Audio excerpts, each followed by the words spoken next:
Kang Min-jun's hands wouldn't stop shaking. 3 years.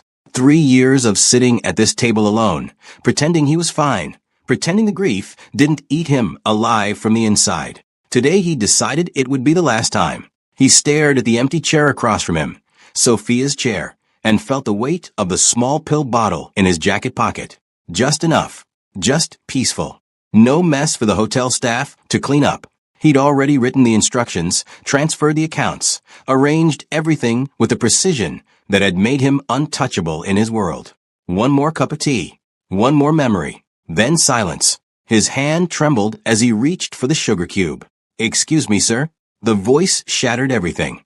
Min-jun looked up, irritation flashing across his face before he could stop it. 2 identical girls stood beside his table.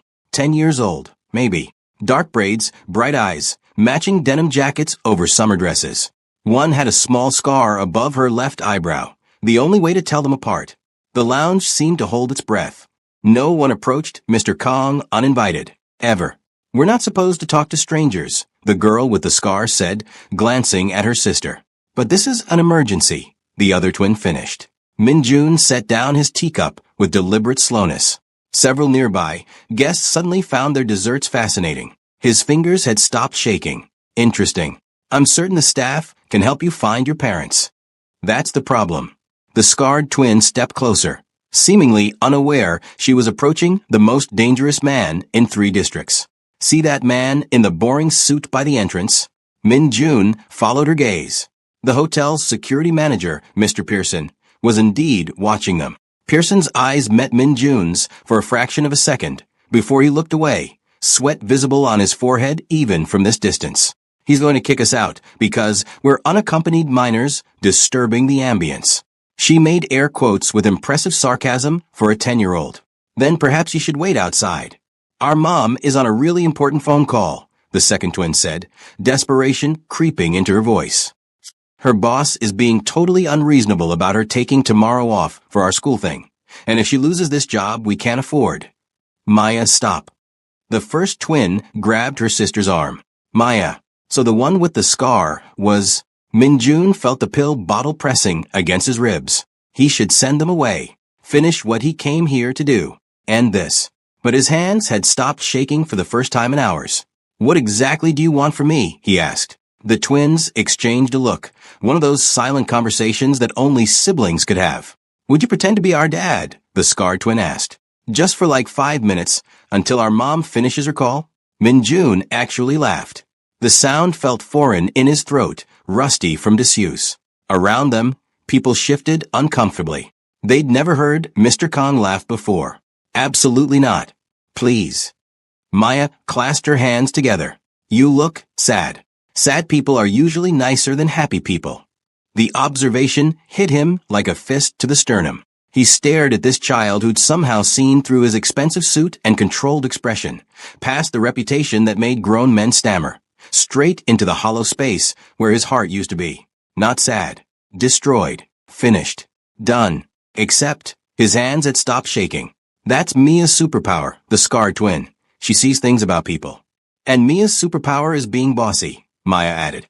"I prefer natural leader." Min-jun glanced at the empty chair. At Sophia's chair. She would have loved these children. Would have invited them to sit immediately, ordered them hot chocolate, made them laugh. What would Sophia want? Not this. Not the pill bottle. Not the ending he planned. "Mr. Pearson is coming over," Mia hissed. Indeed, the security manager was cutting across the lounge with purposeful strides, though his confident expression cracked with each step closer to Min-jun's table. Min-jun made a decision, maybe the last good one of his life. "Sit down," he said quietly. The twins dropped into chairs so fast they nearly toppled backwards. "If you're already hooked, drop a comment below. Trust me, this gets better." "Mr. Kang." Pearson arrived, slightly out of breath, his voice careful and measured. "I apologize for the disturbance. These children were instructed. These are my daughters." Min-jun's voice could have frozen water. "Is there a problem?" Pearson's confident expression crumbled into confused apology. Every ounce of blood drained from his face. I wasn't aware you had." "I don't advertise my private life." Min-jun lifted his teacup with steady hands now, no tremor at all. Protecting these strangers required the same armor he wore when handling his organization's affairs. We're having tea, unless the Meridian Plaza has started discriminating against families. Of course not. My deepest apologies, Mr. Kong. Please, enjoy your afternoon. Pearson bowed before retreating. The twins stared at Min-jun with something approaching awe. That was amazing, Maya breathed. You didn't even raise your voice, Mia added. How did you make him so scared? Min-jun selected a lemon tart from a stand, placed it on a small plate, and slid it toward Mia. Then another for Maya. His silence was answer enough. The pill bottle felt lighter in his pocket. Less urgent. We won't make you regret this. They spoke in unison, then giggled. Min-jun watched them devour the tarts with unrestrained joy. When was the last time he'd seen anyone in his presence experience something with such pure, uncomplicated happiness? People were usually too terrified. Sophia loved lemon tarts too. She was never afraid of me. The thought didn't sting as badly as usual. Strange. So why are you sitting alone at a table for four? Maya asked through a mouthful of pastry. Maya. That's rude, Mia whispered. It's okay to ask questions. Not sad questions to scary men. I'm not scary, Min-jun said, then reconsidered. Well, I am. But not to you. Why not? Mia tilted her head. Because you just saved my life without knowing it. I haven't decided yet, he said instead. Maya grinned like she'd won something. So why the big table? Min-jun surprised himself by answering. My wife used to sit there. He nodded toward the chair across from him. We came here every year on our anniversary. Both twins went very still. Even their chewing stopped. Used to. Mia asked softly. She died 3 years ago, today. Oh. Maya's eyes welled up instantly. That's the saddest thing I've ever heard. It's certainly unbearable, Min-jun said, the honesty slipping out before he could stop it. Mia reached across the table and patted his hand with sticky fingers.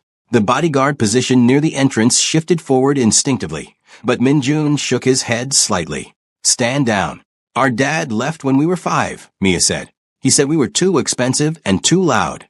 He was wrong. Min-jun's voice went sharp, deadly. On both counts. Several guests flinched at his tone. The twins just smiled. That's what Mom says too. Maya's smile wobbled at the edges. A woman's voice cut through the lounge, breathless and panicked. Maya. Mia. Oh my God, I told you to wait by the... She appeared beside their table like a whirlwind in business casual. A black woman in her mid-30s, professional blazer slightly askew, phone clutched in one hand, purse sliding off her shoulder. Her eyes landed on Min-jun, widened in recognition not of him specifically, but of the type of man he was, then filled with protective fear. Girls. Come here. Now. Her voice shook slightly. Mom, it's okay. Mia protested. We asked him to pretend to be our dad so Mr. Pearson wouldn't kick us out, Maya explained with zero sense of self-preservation. The woman's face cycled through several shades of horror. She pulled both twins behind her, placing her body between them and Min-jun. I am so sorry, Mr. Kang. He stood slowly, watching her assess him. The tailored suit that cost more than most cars, the cold eyes, the way every staff member gave him excessive space. She was smart enough to be afraid, but brave enough to protect her daughters anyway. Min-jun. Mr. Kang.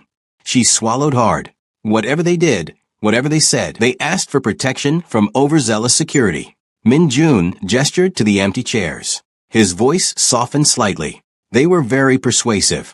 We should go. She tugged the twins toward her. Min-jun felt the pill bottle again. If they left, he'd go back to his plan. Back to the ending. Actually, the word came out before he could stop it. The table is set for 4. Please, join me. The woman stared at him like he'd suggested jumping off the roof. Mom, he has chocolate eclairs, Maya stage whispered. And he's sad, Mia added. We can't leave sad people alone. Girls, this man is... She stopped, glancing at Min-jun, clearly trying to figure out how to explain danger to children without being rude. Complicated, Min-jun supplied. But not dangerous to you. You have my word. In his world, his word meant everything. She seemed to understand that instinctively. I'm Sophie, she finally said, not moving closer. Sophie Rodriguez. And you've already met the Chaos Twins. The chaos is actually refreshing. Min-jun pulled out Sophie's chair now, and waited. Sophie hesitated, studying his face. Whatever she saw there made her shoulders relax fractionally. I can't remember the last time someone offered me a seat, she said, finally stepping forward. Or tea, Min-jun added, signaling James over. Or peace, Sophie finished, watching her daughters immediately start debating which pastries to try first. James appeared with fresh cups, his professional mask barely concealing his shock at seeing Mr. Khan with guests. Friendly guests. Smiling guests. Another pot of Earl Grey, please, Min-jun said.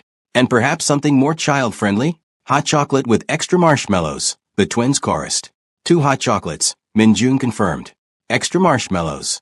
As James departed, moving faster than usual, Sophie pulled off her blazer and draped it over a chair. Underneath, her white blouse had a small coffee stain near the collar. Long day? Min-jun asked. Long year. Sophie laughed, but it sounded tired. My boss doesn't believe in work-life balance. Or balance of any kind, really.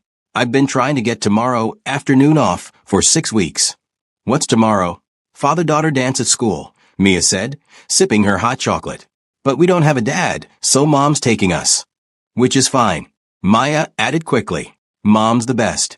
Sophie's smile was strained. They've been asking every man we meet to come with us. The mailman, our neighbor, the guy who fixed our dishwasher. We just want to fit in, Mia said softly. Min-jun felt something crack inside his chest. Not break, crack. Like ice beginning to thaw. Your daughters are remarkable, he said to Sophie. They're everything. Sophie's voice cracked slightly. Some days they're the only reason she stopped, glancing at the twins. Min-jun understood completely. Some days they're the only reason I get out of bed. Except he hadn't had a reason. Until 5 minutes ago. Your wife, Sophie said carefully. I'm sorry. That must be impossible, Min-jun supplied. The word you're looking for is impossible. Yes. Sophie nodded. When their dad left, people kept saying it would get easier. They were lying. People lie about grief constantly. Min-jun's hand drifted toward his jacket pocket, then stopped. As if there's a timeline. A schedule. His voice had gone rough. Sophie reached across the table, not touching him. Just close enough that her presence registered. But you still come here, she said softly. Every year. Same table. I don't know how to stop. Maybe you're not supposed to stop. Maybe you're just supposed to add more chairs. Min-jun looked at the twins, then at Sophie, then at the 4 chairs around this table. In his pocket, the pill bottle felt like a mistake now. A close call. A path not taken. That's terrifying, he admitted. Yeah. Sophie smiled. Most good things are. The twins negotiated the last macarons with elaborate fairness.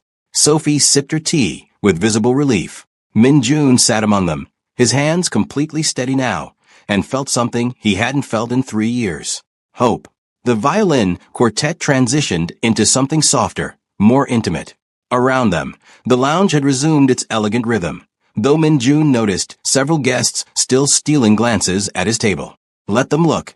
Let them wonder why Kang Min-jun, a man who controlled half the city's underground operations through fear and calculated violence, was sharing tea with 2 children and their exhausted mother. He didn't care anymore. So what do you do, Mr. Kang? Sophie asked, wrapping both hands around her teacup. The twins looked up from their hot chocolate, marshmallow mustaches forgotten, suddenly interested in adult conversation. I manage certain interests, Min-jun said carefully. Business ventures that require discretion. That's a fancy way of saying something mysterious, Mia observed. Maya leaned forward, eyes sparkling. Are you a spy? Maya. Sophie's face flushed. That's incredibly rude. It's fine. Min-jun almost smiled. I'm not a spy. I'm more of a problem solver. What kind of problems? Mia asked. The kind people prefer not to discuss over tea and pastries. Sophie shifted uncomfortably, clearly trying to change the subject. The girls mentioned you've been coming here for years. The staff seems to know you well.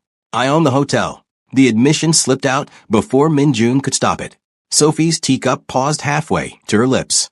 You own the Meridian Plaza, among other properties. Min-jun selected an éclair with deliberate casualness. It seemed practical. I spend considerable time here. Because of your wife, Mia said softly, her superpower kicking in again. Min-jun nodded. This was our place. Our tradition. She loved the tea service, the view, the music. He gestured around the lounge. I kept it exactly as she remembered it. That's romantic, Maya sighed. That's grief, Minjun corrected gently. Romance implies hope. This is just remembering.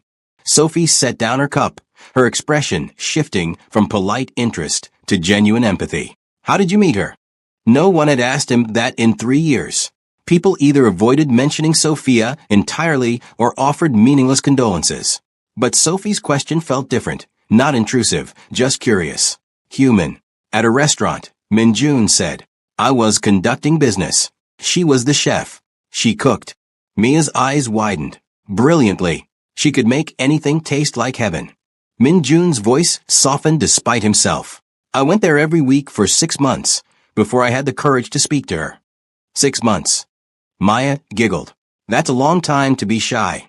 I wasn't shy. I was terrified. Minjun met Sophie's eyes. She was light. I was not. I couldn't imagine why she'd waste time on someone like me. But she did, Sophie said quietly. She did. For 7 years, she made me believe I could be different. Better. Minjun's hand tightened around his teacup. Then she got sick. Pancreatic cancer. 6 months from diagnosis, too. He stopped, unable to finish. The twins had gone very still, their usual energy dimmed by the weight of adult sadness. Sophie reached across the table again, and this time her fingers brushed his. Just briefly. Just enough. I'm sorry, she whispered. So am I. They sat in silence for a moment, the quartet playing something melancholy and beautiful. James appeared with fresh tea, refilled their cups without a word, and disappeared again. What about you? Minjun asked, needing to shift focus away from his own devastation. You mentioned a difficult boss. Sophie laughed, but it held no humor. Difficult doesn't begin to cover it. I run a catering company. Well, I work for a catering company. My boss, Richard, thinks 18-hour days and weekend shifts are building character. He sounds terrible, Mia declared. He is terrible, Sophie agreed. But he pays slightly better than my other options, and slightly better means the girls can stay in their school. So? She shrugged, exhaustion evident in the gesture. You went to culinary school? Minjun asked. 2 years at the Institute of Culinary Arts. Top of my class. Pride flickered across Sophie's face, then faded. Then I got pregnant with these two, and fine dining doesn't really accommodate single mothers with twins. Your husband left when they were babies? Husband is a generous term. He was their father, technically, but he decided fatherhood required too much responsibility and not enough freedom. Sophie's jaw tightened. He signed away his rights when they were 5. Haven't heard from him since. Minjun felt anger rise in his chest, cold, familiar anger. The kind that made men disappear in his other life. He's a fool, Minjun said flatly. That's what I tell them. Sophie glanced at her daughters, who were now constructing an elaborate tower from sugar cubes. But they still ask about him sometimes. Wonder if he ever thinks about them. He doesn't deserve to think about them, Minjun said, his voice harder than he intended. Sophie studied him carefully. You're very protective for someone who met us 20 minutes ago. I don't like injustice. Is that why you became a problem solver? Minjun considered his answer. In truth, he became what he was through circumstances beyond his control. A brother to protect, debts to pay, violence that begot more violence until he stood at the top of an empire built on fear. But that wasn't a story for children's ears. Let's say I learned early that the world isn't fair, he said instead. And sometimes you have to make your own justice. That sounds lonely, Mia observed, her superpower striking again. It is, Minjun admitted. Maya abandoned her sugar cube tower and climbed onto the chair beside Minjun. She studied his face with unsettling intensity. You should come to our dance tomorrow, she announced. Maya, Sophie started. No, listen. Maya turned to her mother. He's sad and alone, and we need a dad for the dance, and he's really good at being scary to mean people like Mr. Pearson. Which might be useful if anyone's mean at school, Mia added, joining her sister's campaign. Girls, Mr. Kong has important things to do. He can't just. What do I have to do? Minjun interrupted quietly. Sophie stared at him. I'm sorry, tomorrow. What would I have to do? You can't be serious. I rarely joke about anything.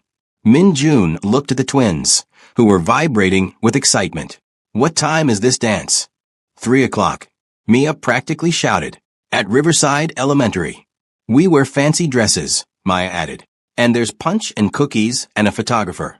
And everyone brings their dad except us, Mia finished, her voice dropping. Min-jun should say no. Should return to his world of calculated decisions and controlled environments. Should remember that he'd planned to end his life today, not complicate it further. But his hands were steady. His chest felt lighter. And these two girls looked at him like he could be something other than dangerous. I'll be there, he heard himself say. The twins erupted in squeals that made other guests turn and stare. They launched themselves at Min-jun, wrapping small arms around him in a double hug that nearly knocked him backward. Min-jun froze, unsure what to do with his hands. Then, slowly, carefully, he hugged them back. Sophie covered her mouth with both hands, eyes glistening. Thank you, she whispered when the girls finally released him. You have no idea what this means to them. And to you? Min-jun asked. Sophie's smile was complicated, grateful and suspicious, and hopeful all at once. I'm still trying to figure out if you're real or if I'm having the strangest dream of my life. I'm real. Min-jun pulled a business card from his jacket pocket, elegant black cardstock with silver lettering. Just his name and a phone number. Call me tomorrow with the details. Sophie took the card, her fingers trembling slightly. This is your personal number. Very few people have it. Use it wisely.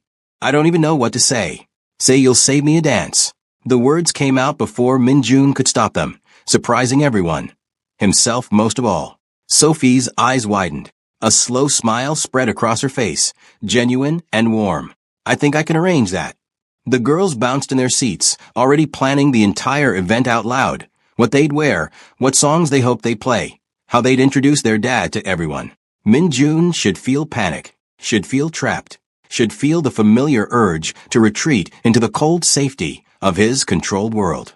Instead, he felt something dangerously close to happiness. His phone buzzed, multiple times. Urgent messages from his second-in-command, no doubt. Problems requiring his attention. Decisions only he could make. Min-jun silenced the phone without looking at it. I should let you get back to your afternoon, Sophie said, glancing at the ignored phone. I'm sure you have nothing more important than this. Min-jun surprised himself with the honesty. They talked for another hour, about everything and nothing. Sophie's dreams of opening her own restaurant someday. The twins' latest school project about ocean conservation. Min-jun's admission that he couldn't cook anything beyond ramen. The way Sophia used to sing off-key in the kitchen while preparing elaborate meals. The afternoon light shifted from gold to amber to the deep purple of early evening. Finally, reluctantly, Sophie checked her watch. We really should go. The girls have homework, and I have an early event tomorrow. Before the dance? Min-jun asked. Morning, wedding. I'll be done by 2, just enough time to get the girls ready. Sophie stood, gathering her purse and blazer. Are you sure about tomorrow? You can change your mind, we'll understand. I don't change my mind. Min-jun stood as well, helping the twins with their jackets.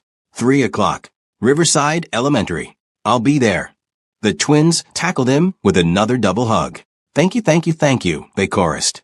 Min-jun walked them to the elevator, his bodyguard following at a discreet distance. In the lobby, other guests parted instinctively, giving them space.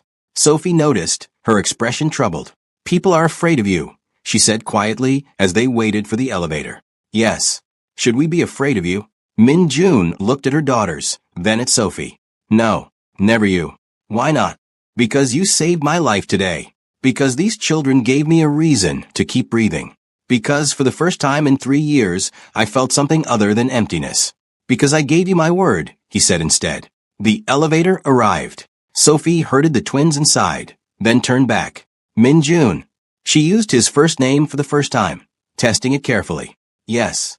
I'm glad we interrupted your tea. Min-jun's throat tightened. If she only knew how much of an understatement that was. So am I. The elevator doors closed. Min-jun stood watching the numbers descend, feeling the absence of their presence like a physical thing. His phone buzzed again. 17 missed calls. 43 unread messages. Min-jun pulled out the pill bottle from his pocket, looked at it for a long moment, then walked to the nearest trash can and dropped it in. Sir.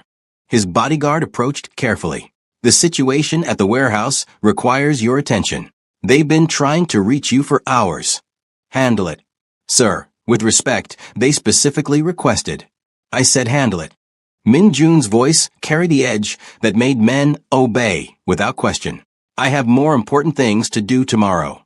The bodyguard blinked, clearly shocked, but bowed. Yes, sir. Min Jun returned to his table. The tea service had been cleared, but the 4 chairs remained.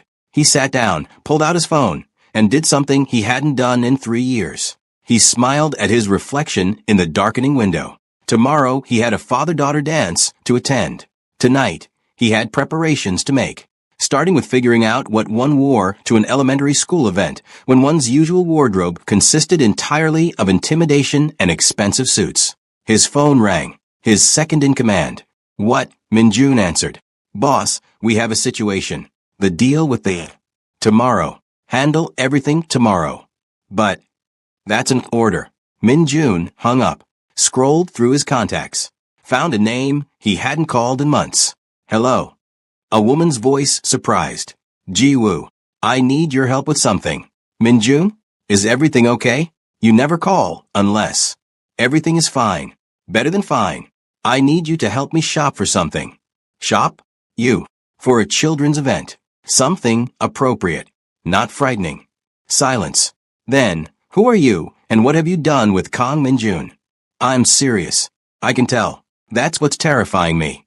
Ji-woo laughed, but it sounded pleased. When do you need this? Tomorrow. 3 o'clock. That's cutting it close. I'm aware. This must be important. Min Jun thought of Maya's scar, Mia's superpower, Sophie's tired smile. It is, he said quietly. It's the most important thing I've done in 3 years. Then I'll make it work. Meet me at my boutique at 10 tomorrow morning. Thank you, Ji-woo. Min Jun? I'm glad you called. You've been... She paused, choosing words carefully. You've been gone for a long time. It's good to hear you sound alive again. After they hung up, Min Jun sat alone in the lounge as it emptied around him. The quartet packed up their instruments.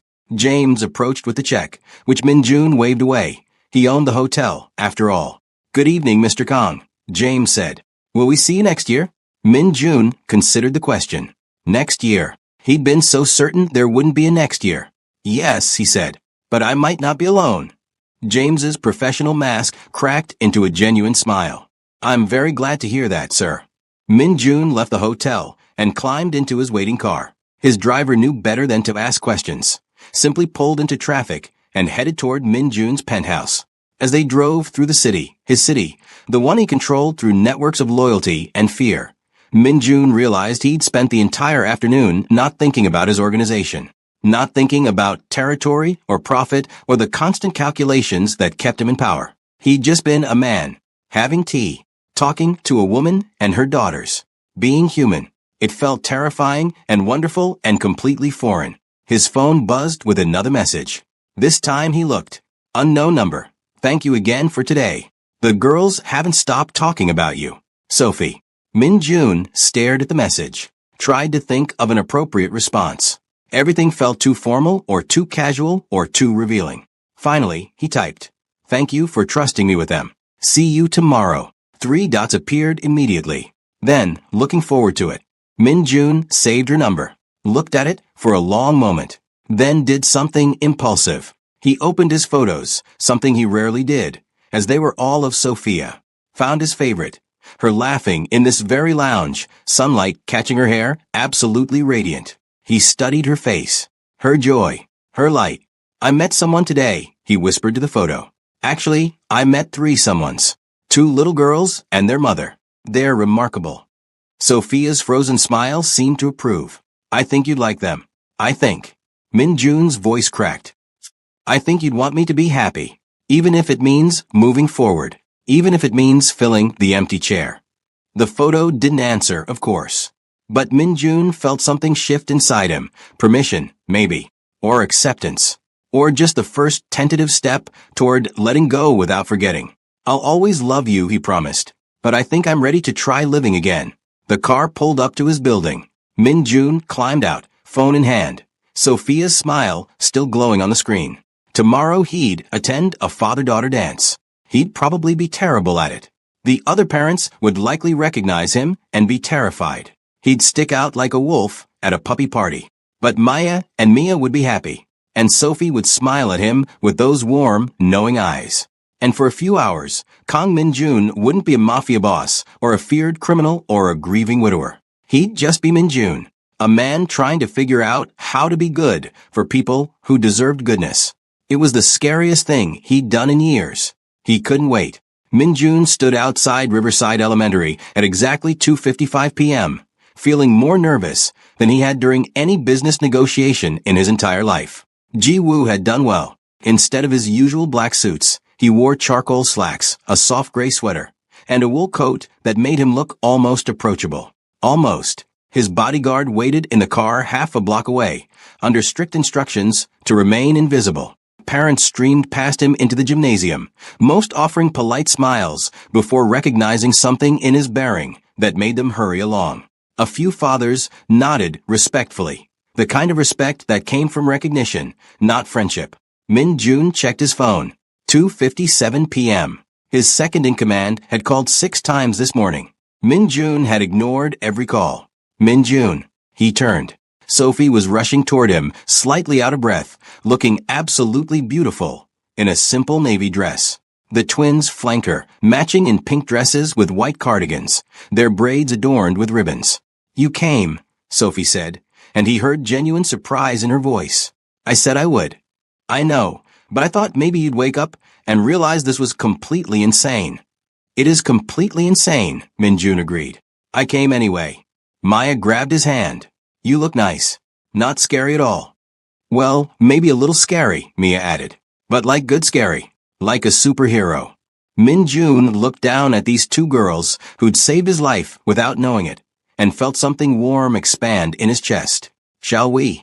He offered his arm to Sophie. She hesitated, then slipped her hand into the crook of his elbow. "Fair warning, this might be awkward. Elementary school events are a lot. I've handled worse. Have you handled 40 10-year-olds hopped up on punch and cookies?" Point taken. They entered the gymnasium together. Streamers hung from the ceiling in pastel colors.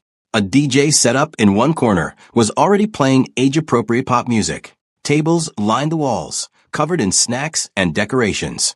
Parents and daughters filled the space, laughing and taking photos. The moment they entered, conversations died. Every parent within eyeshot turned to stare. Min-jun felt Sophie tense beside him. "Everyone's looking," she whispered. "Let them look." A woman approached, mid-40s over styled hair, clearly the PTA president based on her clipboard and air of authority. "Sophie, so glad you could make it." Her eyes slid to Min-jun, widened slightly, then snapped back to Sophie with practiced politeness. "And this is Min-jun," Sophie said, her voice steadier now. "The girl's father." The lie came out so smoothly that even Min-jun almost believed it.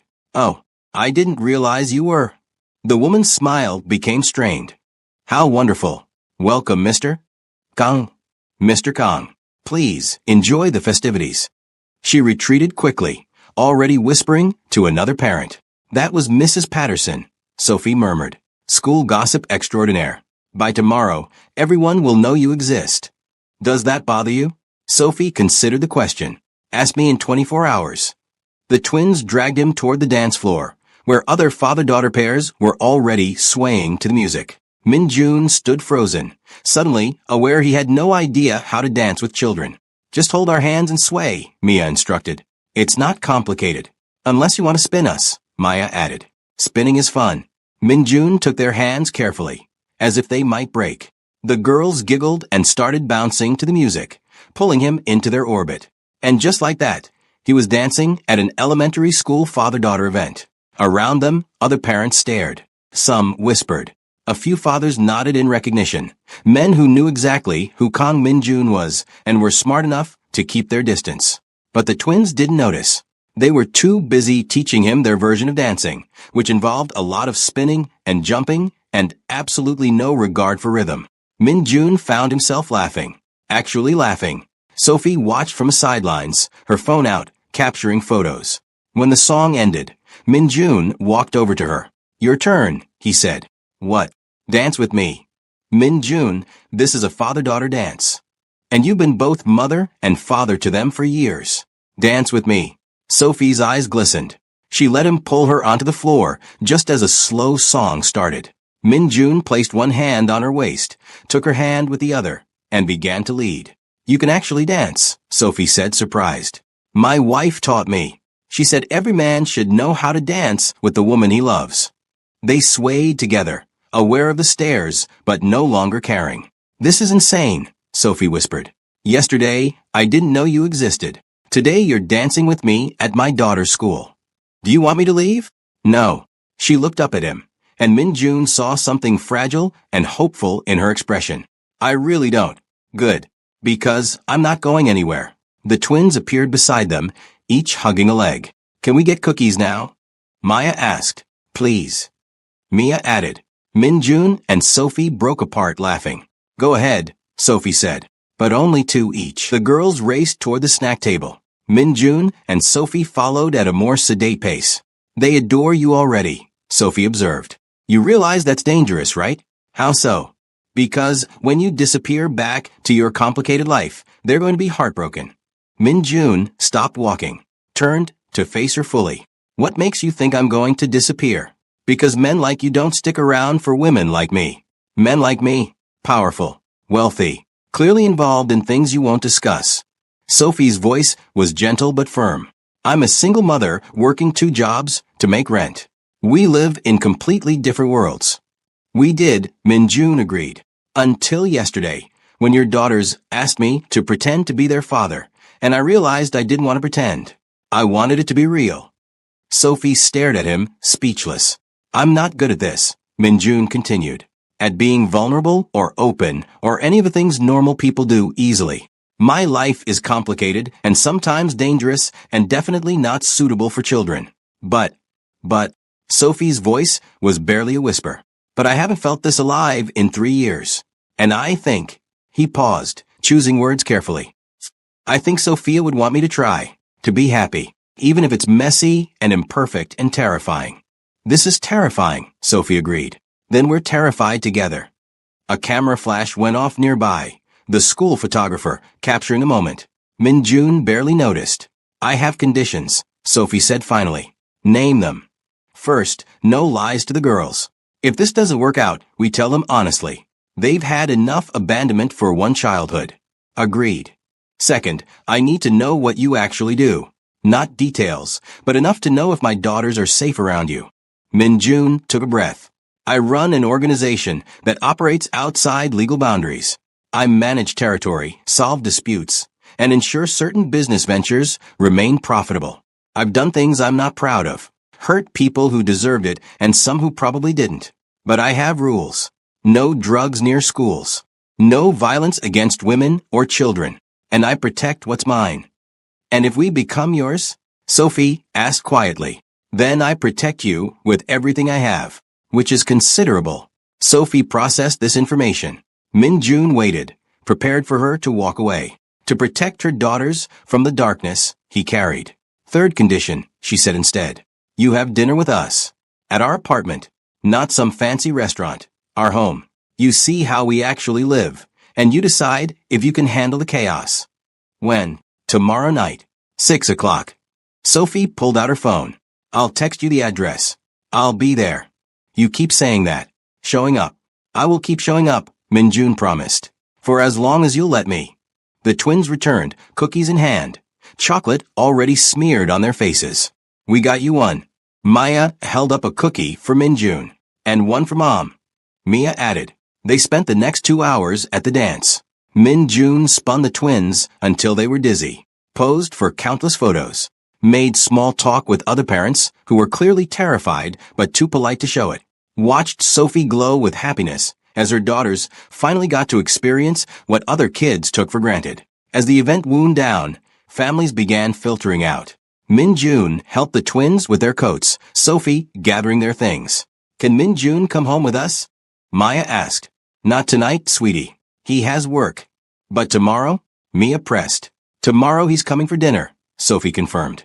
The twins erupted in cheers loud enough to make other parents turn and stare again.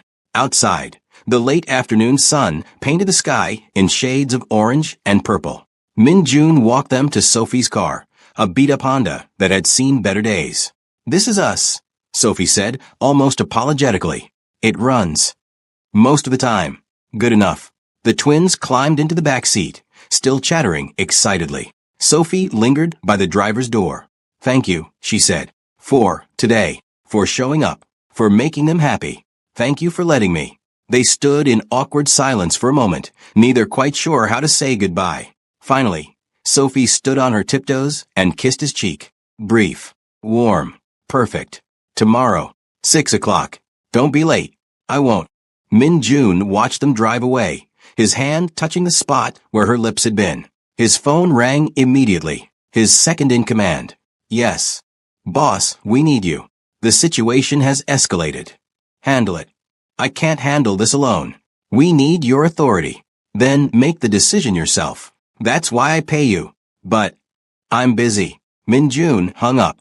He climbed into his own car, where his bodyguard waited. "Where to, sir?"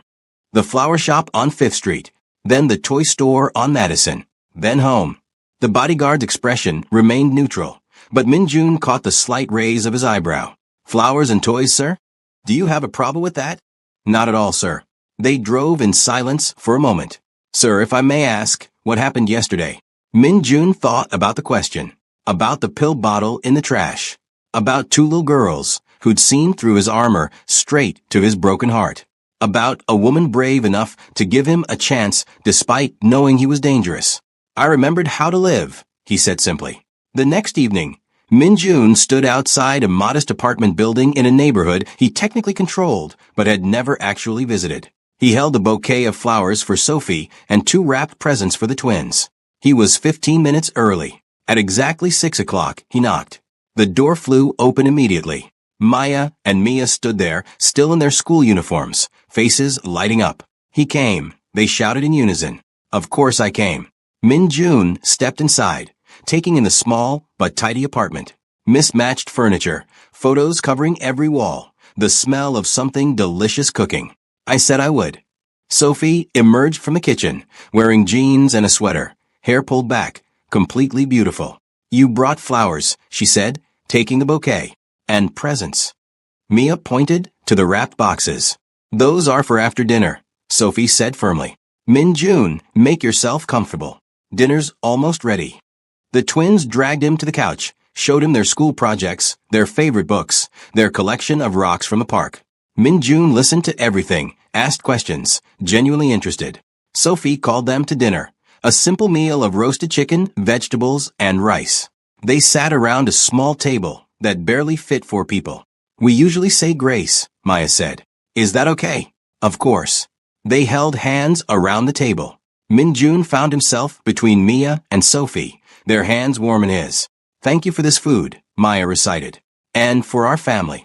And for bringing Min-June to us." "Amen." "Amen," they echoed. Min-June's throat tightened. Family. When was the last time he'd been part of a family? Dinner was chaotic. The twins talking over each other. Sophie mediating disputes about who got the last roll, laughter and warmth filling every corner. Min-June couldn't remember the last time he'd experienced something so normal and so perfect. After dinner, the twins opened their presents, art supplies for Maya, a science kit for Mia. They thanked him with fierce hugs that Min-June was getting better at accepting. Sophie put them to bed at 8, reading them a story while Min-June cleaned up the kitchen. When she emerged, she found him drying dishes, looking completely out of place in his expensive sweater, surrounded by her mismatched plates. "You don't have to do that," she said. "I want to." They worked in comfortable silence, washing and drying together. "So," Sophie said eventually, "still think you can handle the chaos?" "I think the chaos might be exactly what I need." "They're going to get attached. Really attached." "I'm already attached." Sophie set down her dish towel, turned to face him fully. "I need to know this is real, Min-June. I can't let my daughters fall in love with someone who's going to disappear when things get complicated. I'm not going anywhere." Min-June stepped closer. "I spent 3 years believing my life was over. Then 2 little girls asked me to pretend to be their father, and I realized I didn't want to pretend anymore. I want this. All of it. The chaos and the complications, and the mismatched furniture and the simple dinners. I want you and Maya and Mia. You barely know us. I know enough. I know you're brave and strong, and you've built something beautiful despite impossible odds. I know your daughters are remarkable, and they deserve a father who shows up. I know that for the first time since Sophia died, I feel like I have a reason to wake up in the morning. Sophie's eyes filled with tears. This is insane, she whispered. Completely insane, Minjun agreed. I have baggage, debt, an ex who might show up someday, a boss who will absolutely make my life difficult if I take any more time off. Give me his name. Minjun. I'm serious. Give me his name, your debt, any problem you have. Let me help. I can't ask you to. You're not asking. I'm offering. Minjun took her hands. Let me be part of this. Please. Sophie studied his face for a long moment. Whatever she saw there made her decision. Okay, she said softly. Okay, but we go slow. The girls need stability, not a whirlwind. As slow as you need. And you have to promise, if this gets too real, too messy, too much, you tell me. You don't just disappear. I promise. Sophie leaned forward and kissed him. Not on the cheek this time, but properly. Softly. Full of possibility. When they broke apart, Minjun was smiling. What? Sophie asked. I haven't been kissed in 3 years. How was it? Worth the wait. They moved to the couch, talking until midnight about everything. Her dreams of opening a restaurant, his guilt about his organization, how to blend their impossibly different worlds. Minjun was honest about his work, the dangers, the moral ambiguity. Sophie listened without judgment, asking questions, setting boundaries. I don't want the girls exposed to anything violent, she said firmly. They won't be, ever. And if your work puts us at risk, then I'll handle it. That's what I do. I handle problems. What if the problem is you? Sophie asked quietly. Minjun considered this. Then I walk away. I disappear from your lives completely. Because keeping you safe matters more than my happiness. That's not what I want. What do you want?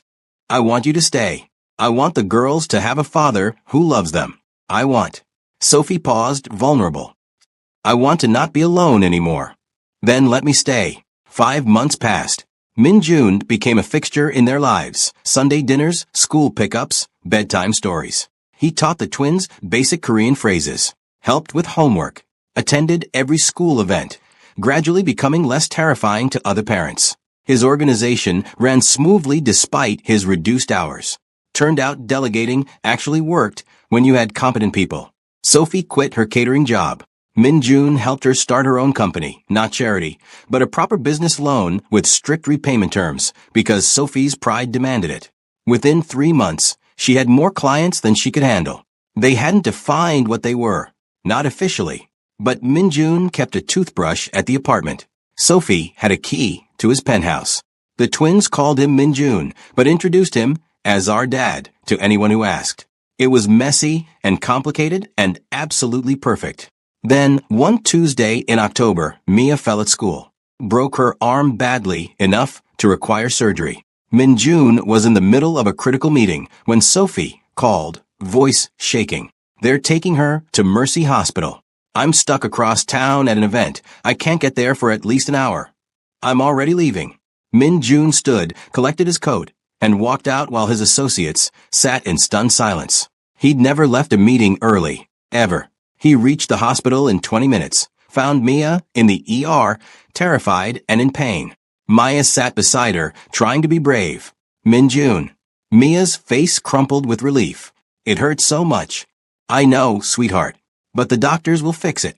He took her good hand, let her squeeze as hard as she needed. I'm here. I'm not going anywhere. The nurses tried to make him leave. Family only. Minjun's expression stopped them mid-sentence. I am family, he said quietly, but with absolute authority. They didn't argue. He stayed through the x-rays, the discussions with surgeons, the terrifying wait during the procedure. When Sophie finally arrived, breathless and panicked, she found Minjun in the waiting room with Maya asleep against his shoulder. How is she? Sophie asked. Surgery went well. She'll be in recovery soon. Minjun stood carefully, transferring Maya to a chair. The surgeon said she'll heal perfectly. Sophie collapsed into his arms, sobbing with relief. Min-jun held her, stroking her hair, murmuring reassurances. "Thank you," she whispered. "Thank you for being here. Where else would I be?" When Mia woke up, groggy from anesthesia, she looked around the hospital room at Min-jun, Sophie, and Maya. "We're all here," she said, smiling despite the pain. The whole family. Min-jun felt something click into place. This was his family now. These 3 people were his reason for everything.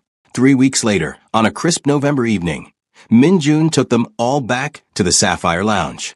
The table for 4 waited, just as it always had. But this time, every seat would be filled. The twins, now more mature, more confident, sat with practiced elegance.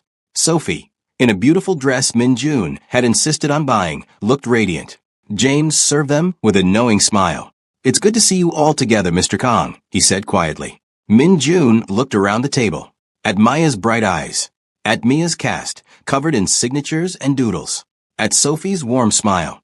3 years ago, he'd sat here alone, planning to end his life. Now he sat surrounded by the people who'd saved it. "Sophie," he said, his voice steady despite his racing heart. "Maya, Mia, I have something to ask you." He pulled out a small box, not just 1 ring, but 3. A beautiful diamond for Sophie, 2 delicate gold bands for the twins. The lounge seemed to hold its breath. "I know we've only known each other for months. I know this is fast and probably crazy. But," Min-jun looked at each of them in turn, "you 3 are my family. You've been my family since the day you walked up to this table and asked me to pretend to be your dad." The twins were already crying. "I don't want to pretend anymore," Min-jun continued. "I want to make it real. All of it." He turned to Sophie, opened the box. "Will you marry me? Will you let me be a real dad to your daughters? Will you let me spend the rest of my life making you happy?" Sophie covered her mouth, tears streaming down her face. "The rings for the girls," Min-jun explained, "are a promise. That I will always be there. Always show up. Always love them as my own." "Yes," Maya shouted, too excited to whisper. "Obviously yes," Mia added. Everyone laughed through their tears. Sophie took Min-jun's face in her hands. "You showed up